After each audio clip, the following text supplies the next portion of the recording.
અરવલ્લી જિલ્લામાં માલપુર અને મેઘરજ બે પોલીસ સ્ટેશનમાંથી અમને ફરિયાદ મળેલી કે ખેડૂતોના ટ્રેક્ટર જે છે અને ટ્રોલી અને જેસીબી મશીન વગેરે ઇલીગલી ભાડાના નામે લઈ જઈ અને ત્યાં એને અન્ય જગ્યાએ સસ્તા ભાવે વેચી દેવામાં આવે છે અને જ્યારે પછી એ વ્યક્તિ પોતે એ પરત લેવા જાય ત્યારે એને ગોળ ગોળ ફેરવવામાં આવે છે અને એનું નથી એનું ટ્રેક્ટર પરત મળતું કે નથી પૈસા મળતા.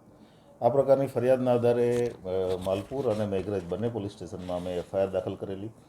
જે તે સમયે અમે એફઆઈઆર દાખલ કરી ત્યારે ટોટલ 40 ટ્રેક્ટરની એફઆઈઆર હતી.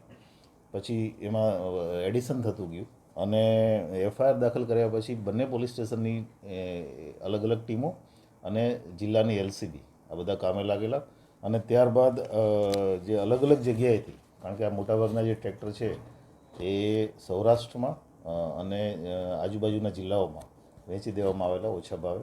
એ અલગ અલગ જિલ્લાઓમાંથી એ બધી રિકવરી કરી છે. અત્યાર સુધીમાં ટોટલ અમે 20 ટ્રેક્ટર, 1 જેસીબી અને 10 ટ્રોલી રિકવર કરી શક્યા છીએ.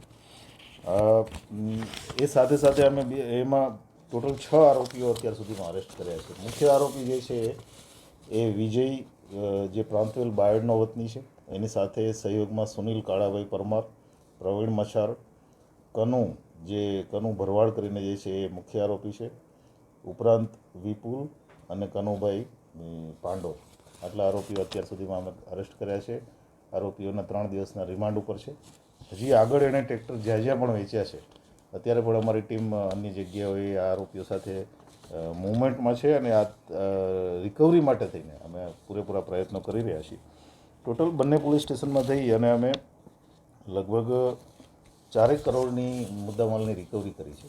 અને આપના માધ્યમથી લોકોને પણ અપીલ છે કે આવા પ્રકારના ફ્રોડના ભોગ બનેલા હોય કે ખેડૂતો કે કોઈ પણ લોકો, તો એ તાત્કાલિક પોલીસ સ્ટેશનના નજીકના પોલીસ સ્ટેશનનો સંપર્ક કરે. એક બીજું કે ભવિષ્યમાં ક્યારેય આવી પ્રકારની જે લાલચ આપીને જે ટ્રેક્ટર ભાડે લઈ જાય છે તો એના પ્રોપર ડોક્યુમેન્ટેશન વગર અને પ્રોપર લીગલ કાર્યવાહી વગર એને કોઈને પણ આવી રીતે ટ્રેક્ટરો કે કોઈ પણ સાધન સામગ્રી ભાડે ના આપે.